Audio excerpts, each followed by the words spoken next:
Welcome to the Jeremy and Andy Talk Movies podcast. I am Jeremy. I'm Andy. And today, before we get started, I want to take just every once in a while reminder I do that if you come across this video or you come across this audio, that we can find this in multiple different formats. Yeah. You can listen to our podcast. Obviously, you can find the video on YouTube, or you can listen to it on Apple Podcast, Spotify, or Amazon Music. So just like to throw that out there every once in a while. In case we have new listeners, new followers. Yeah. That there's different ways that you can find our material. The Sinners podcast is well watched, so thank you. Yes, people. Absolutely. Thank you, people, for listening and the feedback that we've gotten.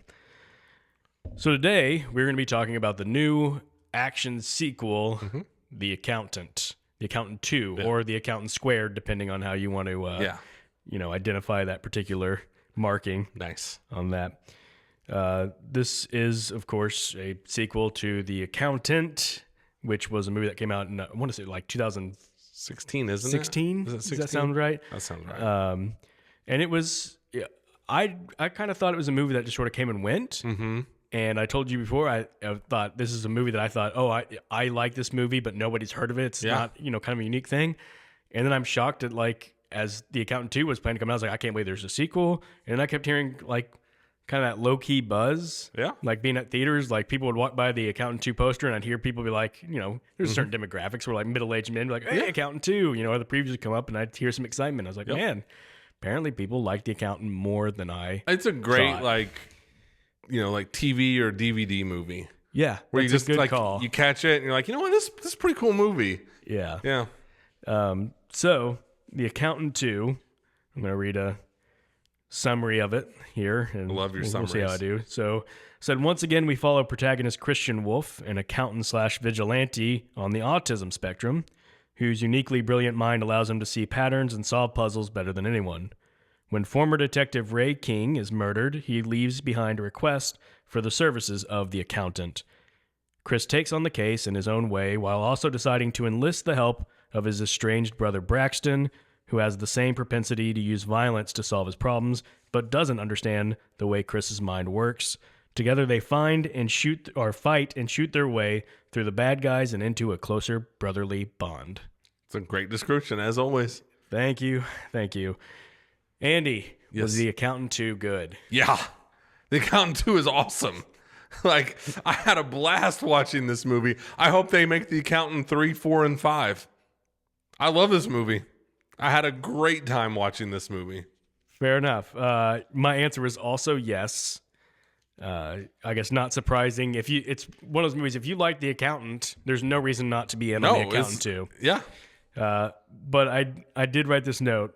Sometimes, Andy, when I'm watching a basketball player, I will ask the question of that basketball player, of people I'm watching with, and I'll say, are they the best bad player or the worst good player? And what I mean by that is clearly there's something good, but they have a lot of flaws and a lot of faults, and you're like, so are they the bad version of good, or are they the good version of bad? In some ways, that's how I feel about the Accountant movies. Yeah. I was like, is this a really good bad movie? Yeah. Or is this kind of a bad good movie?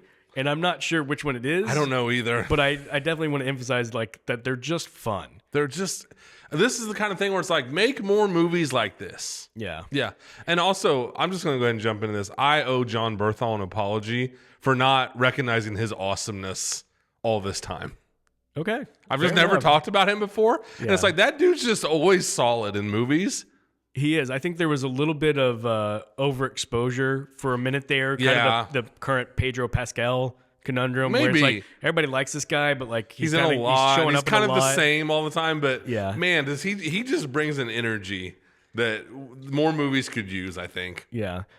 So a couple things about this movie. One is, in a way, it has that, we kind of talk about all the time, that 80s or 90s action movie vibe that doesn't get made a whole lot anymore. Yeah. With the twist being that the main character, like I said, is on the autism spectrum. Other than that, you could almost pitch this as a very standard Jason Statham type movie. Totally. Take a job. That's his title, but he also kicks butt, and he's gonna but I just couldn't see Jason Statham being yes, let me play the character with autism. I think it needs to be Ben Affleck. Yes. Yeah. The thing about Ben Affleck that makes him perfect for a role like this is not only does he does he pull it off well? Just, I mean, his acting, he's got acting chops. Oh, yeah, he does. You know, I think that was a little, not controversial to say, but early in his career, it was a little bit like this guy's just a pretty boy and not really a talent. I think since then, he's very much disproved that, especially with the work he's done behind the camera. It's just kind of made everybody rethink who he is as a person. He's a talented guy. But he plays quiet and stoic really well. But also just the fact that Ben Affleck is like a 6'4" dude who's big. That's the thing I think people forget. He's just a big, like tough, kind of like Boston dude. Yeah. Yeah. So when he's throwing guys around, It's you're not like totally believable. Yeah, you buy it. You buy it. This is like the thing we talk about all the time where it's like he'll never probably get the credit he should get for how good he is in a movie like The Accountant 2. Yeah. When you have to pull off both, like trying to think of like the gentle way to say this. In movies, if you like when movies portray like mental illness or some kind of, you know, condition, a lot of times that opens itself up to almost just like parody. And people make fun of it. Like I remember several years ago, a long time ago, like Sean Penn did I Am Sam. Yeah. And I think that just led to a lot of like making fun of. And then like in the 90s, Giovanni Ribisi and Juliette Lewis did a movie called The Other Sister. Yeah. I believe they played people with Down syndrome. And it just was like, you know, like people were like, come on, this is just, it's people pretending to have a condition or you know. And so but Affleck, the way he pulls this off is really impressive, I think. Yeah, I think you're right. I'm wondering if you think that Robert Downey Jr. and Tropic Thunder would have any commentary about those other movies you're talking about. Don't even get me started. I'm on such a Tropic Thunder kick right now. Yeah, we won't repeat. We won't tackle that right now. Yeah, I was literally setting you up for failure there. You kind of were. That's all right. Affleck is awesome in this movie, and he is everything he needs to do. Like when the autistic side is coming through, he does a good job. When he's just like, I need to be kind of nerdy and in a suit, he does great. And when he needs to punch people in the face really hard, he does great. Yeah. This movie, I do like one of my criticisms for this movie is, again, a preview that just gave too much away. Yeah. There was too many cool parts that I was like, I wish I hadn't seen that already in the preview, which is okay. Some of the parts I think were made almost specifically for the previews. I mean, what I mean by that is sometimes I think directors can just see like, this is going to be a great like setup thing, and you could condense this scene down to 10 seconds of the preview and it will work. Mm-hmm. The speed dating scene at the beginning is what I'm thinking of there. You know, it's mined for humor. It's pretty funny, but almost all the humor was already mined out in the trailer. Yeah. So I was like, it probably would have been funnier if I hadn't seen the trailer. It probably would have, but that like Affleck's just really good in that scene. Yeah, he does and it is funny because Affleck, obviously they play into the Affleck has been a heartthrob for most of his career. It's like all the women are like line up. Yeah, they are like rushing to get over next to him. But then it's like, because the character he's playing, by the end, they're so He's ticked them all off. He's run them all off. Yeah. I love that one lady that's just like, ugh, and she just gets up and stomps off. Yeah, I can't. He has that one line about like the taxes that he keeps repeating with that slight smirk, like I've got something really clever here. Yeah, no one cares. It's a really good scene. Yeah, and then him explaining how he gamed the system and like that's so funny. It's funny, but it's also he's so straightforward and it's that's really the part that I'm like, if they hadn't shown that in the preview, I probably would have laughed a lot at like for sure gaming the system like that.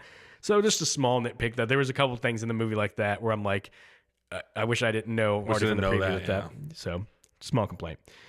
You mentioned it already, just John Bernthal being great and Ben Affleck being great. It's really how great they are together. Oh my That's what gosh. This movie really thrives on is this whole brotherly connection thing. I mean, you could just tell me they were brothers and I'd be like, yeah, okay, totally believe it. And they really are.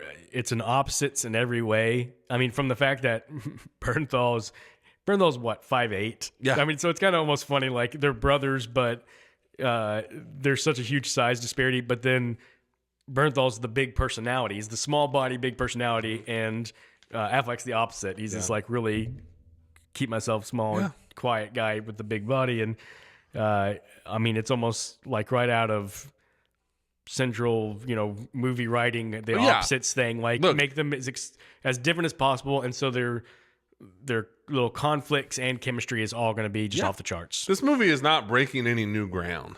No, it's not. But it doesn't mean it's not a blast. Yeah.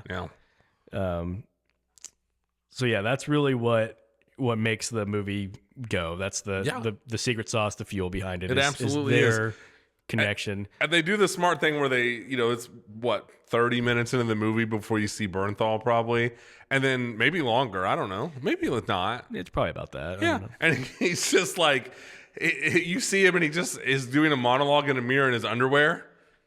And he's being really funny. He's hyping himself up for this phone call that you are assuming it's him trying to contact like a love, a girl, like somebody that or like, man, like he's made his girlfriend mad or something. Yeah. Yeah. And then it turns out it's just a lady he's trying to buy a dog off of. Dude, and he is just going for it, and he's just cooking in that scene. Yeah. He's just so funny. And like the whole time I was thinking, like, he surely requested that he be in his underwear in this part. Yeah. Yeah. And that cuts almost, it's pretty directly after that he's then in what is maybe my favorite scene in the movie. It's him talking to the girl in like the penthouse room. She's obviously very anxious while he's just having a conversation, eating ice cream. And you're like, what is this? This is an awkward date. You know, what's going on? Like, dude, she clearly looks nervous. Done so well. And then she says finally, please don't hurt me. And he's like, what have I done to make you think that I would hurt you? He's so like, offended. And he walks off. There's just bodies everywhere. There's like 10 dead people. Yes. And that's like, again, it's one of those things no one will ever talk about. Like, this is a really well-directed movie. Yeah. So like, just kind of the way is you're like, oh, that's funny. There's a body. Oh, there's 3 bodies. Oh, there's 5. Like, I just had like a smile on my face this whole movie. So I did want to talk a little bit about that because the guy who directed it, I'm a fan of. Mm-hmm. He doesn't have a extensive amount of movies that I could sit your name up, but obviously he made The Accountant 1, but he made the movie Warrior in 2011, which I'm a huge fan of. Great movie. Directed the movie Miracle, which is one of my favorite sports movies. Yeah. And he's got a couple of other ones that I've enjoyed. He did the Way Back recently with Affleck as well, by the way, and I thought that was a good movie. But yeah, just a guy who one of those guys that has like a sneaky, like a quietly good resume. Yeah, and he's just one of those guys. Even if it's not like, oh, I know I'm going to get a certain style or flair from him, you just feel like you're in competent hands. Yeah, it's like I'm just going to get a solid movie here. Yeah. And what's his name? What's the dude's name? His name is Gavin O'Connor. Yeah, there you go. And then it was written by Bill Dubuque, I guess is how you would pronounce his name, which. I'm not very familiar with, but he did The Accountant 1 and 2. He also was very involved in the show Ozark, and so that was a show that I was a big fan of. And so it's like this is coming from good people, good talented people, Yeah. Obviously there's, as I was saying, is this a good bad movie or a bad good movie? There's the things to nitpick. I mean, it is your classic case of a crime movie with basically no police procedural influence on it. No. They're just doing whatever they want. The one cop lady, actually, like, they try to show you, like, she's a little worried about the rules, but at the same time, I'm like, she's actually my biggest complaint. Like, they're vigilantes. I get why they're not following the rules, but, like, from the beginning, she's an FBI agent who finds out about a murder in L.A., not where she's stationed, and all of a sudden, she's just uprooted and her whole life's devoted to this case. And I'm like, you didn't have to run that up the chain. There's not a whole team investigation. That's the sort of stuff where I'm like, it has no interest in actual procedural stuff. No. And then, even though they do have the element of like Ben Affleck is autistic, so he's very good at piecing. It's always like in these movies where it's like, I recognize that fence in this picture and I know that fence and it's like, just like, you could drive yourself nuts nitpicking that kind of stuff, but I love it. And I think it's like we always talk about, it's because it just reminds me of those action movies I grew up on. Yeah. Where it's like, we have a plot, we do, but it really doesn't matter at all. And if you want to try and poke holes in this plot, it's not hard at all, but it's just so enjoyable that it just doesn't matter. Yeah. I do wish that this one definitely leaned more into the action side of the character, sure, which is going to do. And it sounds like a weird thing to complain, like I needed more of the accounting. I just say, like, one of the charms of the first one was there's like a long sequence of him breaking down these finances, and he's writing on all the windows and walls, and he's just got them covered in numbers. Yeah. And it's just a cool visual, and it's like showing you how like the process of how he works. And they didn't do as much of that one in there because it's like we're just moving along. This is more about the action and the brotherly relationship, like we talked about. Yeah, so, It's not funny a complaint, but it's just like I just wish they had found a little more room for that into this one. because it's funny in movies. Like it is enjoyable when they do like the hero, or the anti-hero kind of is like he's solving it, he's figuring out. Like I loved in this movie just the pictures on the wall, stuff like that is just like the tried and true. Like this almost always works. Yeah. And then the lady wakes up and Ben Affleck's rearranged all the pictures. He's like, it started here, they went here, or they could have gone. Like, that stuff is fun. Yeah, when it's in enjoy good that. hands. Yeah. So, yeah, I'm like you. I could have, it didn't hurt the movie, but I could have used more of it. Yeah. That scene had a great moment, too, where she's trying to look through it all and figure it out, and he's just kind of like tapping his hands. Like, what are you doing? I'm just waiting for you. Waiting for you to do whatever it is you're done. doing. And he's like, done with what? Just whatever you're doing so I can start. Basically, like, I'm just waiting for you to get out of the way. It's great. And, it is great. yeah. Affleck gets to do so many like fun things like that in this movie. Yeah. This movie, it's kind of an interesting, it doesn't really explore. I wasn't going to say exploration, though, but it's interesting that it makes his character like acknowledging his loneliness, I guess is what I would trying to say. So he does start the movie like at this dating thing. That's something his character's obviously acknowledging, like, I would like companionship. And then, of course, it has the conversation with his brother on top of the Airstream when they're just hanging out, shooting the breeze. And he's like, are you happy? And his brother's like, of course, why wouldn't I be happy? I go where I want to do what I want. And he's like, I'd like to have somebody. And it's just, it's interesting because he is a character who, by his own making, like, isolates himself and pushes everybody away and doesn't have connection. And it's also interesting because obviously the one character not to return for the sequel was the Anna Kendrick character, which makes sense. There's no reason her character would be back in this story. That was a good call, I think. Yeah. And I like Anna Kendrick. I love her too. Yeah. So it's not about her at all. One thing I thought was fascinating about the first one was I thought they handled really well that they never made her a love interest for him in the first one. Yep. Between like his condition and whatever else, like they just had a friendly relationship. They were just strictly, friendship. But it just kind of made it weird that they're like, on this one, now he's looking for that, and she's not around. Again, don't wish they had done that with her, but it's just maybe in The Accountant 3. Yeah. It's like this movie does do a good job of like we talk about all the times, like just like you can have whatever kind of far out concept you want and all that, but just take a little time to give me something to latch onto. Same thing when Bernthal's like they're sitting on the roof and he's like, is it me or is it you? Yeah. And it's like, that's not like groundbreaking writing or anything, but it's real in the midst of kind of this big, blown out world of The Accountant. And it's like both of those guys just doing a really good job. Yeah. Or just little things like he'll be like, my brain doesn't work that way, Braxton. And just like stuff like that. You're like, okay, I appreciate this, like, I guess emotion they're putting into this movie. Yeah. But then it's like, but now there's some cool guns and we're just going to go shoot. Like, it's the right amount. They don't overdo it. But, they give you some real stuff. Yeah. So can I now tell you my two biggest complaints for scenes in the movie? Sure. The first one is so I want to preface this by saying I absolutely love the whole, like, foundation, the, like, group home that he supports financially, and it's got all the other kids with, like, special, on the spectrum that are just especially bright, but in their own way. Right. And they've got these supercomputers, and they're basically like his team of people. Like, all that I love, I just didn't love the one scene of, okay, now we're going to find out who this lady is, to the point where, like, oh, look, this lady's taking a selfie on the street, and so now we're going to hack. It was just like, this is just going too far into the ridiculous and the absurd for me, where I'm like, you had me until, like, you just pushed it beyond the level of, like, reasonable. And so I was a little eye-rolly at that. That was the most annoyed I was at the female cop character, because she was so, like, upset about that. No, stop doing and I'm this. Like, of all the things they've done. Like, you've seen murders by this point, I'm pretty sure. I think at this point as a cop, I would just be going like, no way.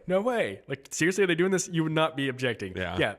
They have literally a guy kidnapped in your trunk at the moment, and this is what you're, like, freaking out about. I get it. It's a bit much. So that scene, I just wish they would have toned that down 50% maybe. Sure. It's gonna hurt my feelings if you don't like the line dancing scene. Okay, no, it's not that. I'm just kidding. It's that they cut at the part that you want. Yeah. And so everything that's in the preview is all you actually see in the movie. Yeah. And he's Bernthal And goes just charging in freeze. there, and they freeze, and then they cut to the guys being It thrown out. does give you that funny gag of those guys just flying out of the Which window. is funny, but then, it cuts to him in the truck going, is there anything better than punching a guy in the face who's got it coming? And you're like, well, seeing it would be Yeah. nice. I would have liked to have seen you rough up these guys a little bit. So that was just, I was just kind of like, they I get felt it. a little teased there. I did think that whole line dancing scene, though, had a great charm to it. Yeah. And that's where it's like, it's like we were talking about last week with MBJ, Michael B. Jordan. It's like, that's the kind of stuff where you do get reminded, like, Affleck's, he's a big star. Yeah. And, like, he can pull these scenes off just off of his charisma and his vibe and everything. And when he what's coming. You can see that coming a mile away. And then he starts watching them, and it's like, I know what's going to happen, but it's still really charming when it does happen. Yeah. And it's like, they're all got their boots on, and Affleck's got the Jordans on, and it's just like, I just really like this. This is just really fun. Yeah. Yeah. No, it was a good time. It was a good time. Yeah. And it's like you got the cliched character who's just mad and wants to fight for no reason. Yeah. It's like, dude, you're picking on a guy who's like 6 inches taller than you, and it's that again. That's what I'm saying. Like, this movie does not break any new ground. Yeah. It's a lot of really just playing the greatest hits. Yeah. But when it's done well with good, likable actors, it just works. They're the greatest hits for a reason. No, you're right, and that was such a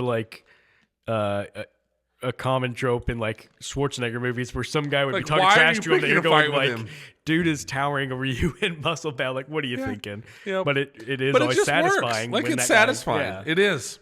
And you know what? Going back to the preview thing, if I hadn't seen any of that in the preview, you would have liked it. Maybe probably. I would have been like, oh, that was really well executed and I enjoyed it because it came out of nowhere. But I really thought the part that they didn't show in the preview was going to be the part we're going to enjoy in the movie. I get it. So I did like the action was really well done. I thought really well choreographed. The whole shootout at the end. Yep. It was all good. Yeah, that compound, I guess we'll call whatever it was. Yeah. And it's just like, I love how this movie it wastes no time. It's just like, hey, let's go to somewhere in Mexico. I don't even remember where. I'm like, all right, let's go. And then they're just there and they're driving and it's a gunfight. And it's like, this movie knows what it is. Yeah. It knows who it's appealing to, and we're not wasting any time. So I like the moment where it shows you the military base, people looking at their drones, and they just lose the drones. Yeah. And then it cuts to the kids in the home and they've just taken over military drones to find the target. That's great. You know, that's what I would say 50% scaled back from. People are really like, really hacking into government drones is 50%. I like it. Just because I don't think the other stuff, first off, the other scene does the cliche enhance thing where through the selfie, the lady's too far away and blurry, enhance, and now we get a perfect shot of her face. It's like you just have to accept that if you're going to watch movies. I know. And it just kills me every time. I just think when you're writing a movie, do you not go like, I can't do the enhance thing. I can't do the like, and now it's definitely like a cop out, but this movie is by far not the only movie guilty of it. Absolutely not. So I mean, it's kind of hard to hold it against this movie. Yeah. But I also like the moment, the main girl at that compound who talks through the typing and the computer voice talking is talking through like, you got to get there now. And they're like, we'll wait till night to ambush. She's like, the kids will be dead. And they're like, okay, we got to go. But then they're watching on the screen, the kids get to that place and she just shuts it off. Yeah. Like, I can't watch this and I don't want these other kids to see it. And it's like, that kind of emotionally hit. It's good. They hit the right notes just constantly throughout this movie. But maybe the best note is just the one short, quick, subtle moment right before they're going into the shootout when Ben Affleck finally looks at Bernthal and goes, thank you for being here. Yeah. And it's kind of what Bernthal has been waiting for the whole movie. Yep. It's just like his brother just to acknowledge that he cares and wants him there. And he does. And then they go and kick butt, and it's like, that's it. They don't even dwell on it. You just know. And it goes back to great acting by Bernthal because he's just got to give a little bit of emotional reaction and not a lot. He doesn't overplay it. Just a little like, you just got to see it in his head like, that's what I've been waiting for. That's the sweet, sweet relief. Dude, that's what I'm saying. Like, this movie's just a blast, and it gives you everything you want. You get everything you want out of this movie. Yeah. You're just not going to leave this movie and be like, man, if only... I mean, they give you everything you want. Yeah. I was a little shocked. I guess not terribly shocked, but a little shocked that they didn't give you more of like Affleck having a love interest just because of the way it started. Yeah. I'm not saying I wanted it. I'm telling just saying, you, like, man, when they started with the speed dating thing, I was like, that's going to be the thing. It's like him. He's looking for love now, and so that's gonna be a major plot line. I'm actually kind of glad they didn't, because it would have been a lot more awkwardness. You get the one success, getting the girl's number at the line dancing, and they don't even like revisit that or anything. It just gives you a little moment. I'm telling you, man, they're playing chess and we're playing checkers. They're looking to the accountant 4, there you go, where he gets married to that girl. Perfect. I did see a preview where they said, the voiceover guy in the preview was like, audience are loving the accountant too. It's got everything. Does everything better than the accountant 1 or whatever. And I thought, except for, I do they just do it different. Mm-hmm. I do think they missed the Anna Kendrick character. She was such good, like, comic relief. Like, I'm out of my depth here. Like, her quirky charm. She gets a lot of good lines. The, like, really dry. Yeah, she was a good balance. They replaced that with the brother dynamic. Of course, that's what I'm saying. So you don't need both. But I'm just saying it is different. So I could see how some people would go, I prefer that dynamic versus I prefer this dynamic, and whatever. Yeah. Look, I'm just here for the accountant now. Yeah. Like, and this did the best thing a sequel like this could do, where it's like, it made me go back and like almost raise my opinion of the first accountant movie. Where it's just like, oh, okay, I like this. Like we talked about with Sinners last week. I like being in this world. Yeah. I just like it. And shout out, maybe you're going to get to this. Shout out to the girl that plays like the female assassin basically in this movie. Yeah. I don't think I knew her from anything. Like, she doesn't have to do a lot of acting, but you have to look intimidating. You have to look like you can pull this off. And, if we can get into spoilers, like, kind of a cool little twist on the action genre where it's like, oh, that is the person. Yeah. Like, I was like, oh, okay. Like, that's not like groundbreaking twist or anything, but it was some originality. Yeah. Yeah. And at first I was like, oh boy, we're doing the amnesia thing or whatever. And then it's like, okay, it's fine. Like, I like it. It's cool. And like, I thought she did a good job. She looked the way she needed to look in that movie. Yeah. I was so shocked that she did not show up in the final battle. Yeah. I thought for sure she'd. So what like there's a scene where Bernthal's been like shot, but he's got a bullet and he's down and someone's getting ready. And I was like, oh, here she comes. She's going to blast this guy right in the head. And instead, Affleck comes and hits him with a truck. But yeah, I was surprised. But like, I thought she did a good job. Yeah. Affleck doing, again, action movie cliche, sneaking up on a guy in a truck. And he has no idea. Again, you're not wrong. Yeah. You just have to go, okay, it's fine. Yeah. Like, this is a cool movie, so I'll let it go. But yeah, I didn't see this giant truck barreling towards me at 85 miles an hour. Yeah. on a dirt gravel road. Yeah. Yeah. I know. Like I've said at the top, I'm not saying this is a perfect movie, but man, did I have fun. Yeah. Yeah. And that's what it's going for. Critics on Rotten Tomatoes have given this 78%, or it's got a 78%. Fair enough. 92 from audience. Yes. Not shocked at all that this is a movie that audiences are enjoying a little more than critics. Yeah. Critics are going to be, as per the name, a little more critical. They are of the movie. But I'd say like high 70s for something like this is not bad. Yeah. I don't think. No, we even said it. We said it for multiple movies on here. Certain genres, a certain range of score is more validating than others. Yep, for sure. When you're an action movie like this and you get in high 70s, that's a really good sign. Yeah, and it had a $25 million opening. Okay, I was going to ask you about that. It's got I saw an $80 million budget, so I wasn't sure what the opening was like. So it's got some work to do, but I think it'll do good worldwide. The only thing I'm worried about is it's going to get swept away by Sinners. Yeah, which is just lighting the box office on fire right now. Yeah. So, and then are we a week away from Thunderbolts? So being sandwiched between those two is probably not going to do it any favors. It's not, but I do hope it can kind of just. I think it might be one of those movies that like is still like in week 7 making like $4 million and just kind of plucking away. Yeah, I could see that. I hope so because I want to see another one. Yeah. So I hope it continues to do well. But nice opening, especially, I'm sure they weren't predicting Sinners to turn into a phenomenon like it is. Right. So, I mean, under normal circumstances, I think it maybe would have been like a $30 million opening. I mean, yeah, when you've got Sinners still going strong, and I'm sure Minecraft hasn't surely entirely died out. It's still making money. I will say this, just overall at the box office this weekend, enormous win. Yeah. The Star Wars movie made $25 million. Holy cow. Yeah. Like that kind of, like I was reading where it's like, even like the industry experts were like, oh, holy cow. Sinners only dropped 6%. So it's a phenomenon. Yeah. Like that just doesn't happen. Right. So it's a win. That's pretty cool. I would be remiss if I did not mention talking about Bernthal. I want to heap some more praise on Bernthal. How funny it is at the end when he is pouting about that kid holding the cat. That is really funny. That, like, what a great note to end the movie on. It's like, well, if he was so smart, you'd think he'd understand when it's time to let someone else have a turn with the cat. Like, dude, give Bernthal his own spin-off movie. Yeah. Yeah, that was great. I just wanted to shout that out. He is great.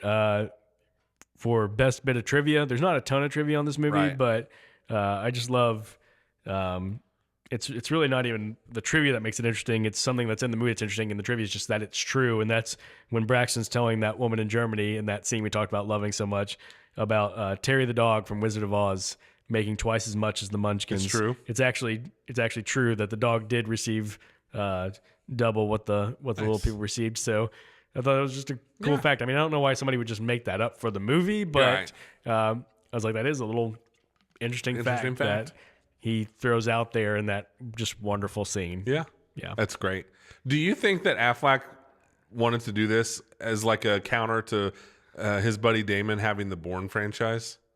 Do you think Affleck wanted to be like, by the way, I can punch people in the face, and I just wonder, like friendly rivalry type thing. Yeah, like, maybe. If this is his answer to the Bourne movies. Maybe we eventually get a crossover. Dude, I'm not kidding you. I would be there for it. I actually thought that like halfway through the accountant too. I was like, merge this with the Bourne universe, and I'll be there. Yeah. The accountant gets called in to look at Treadstone's budget, and then that connects him with Bourne. And I would go watch that movie in a heartbeat. Yes. Yeah. That's pretty good. Andy, this is the important question.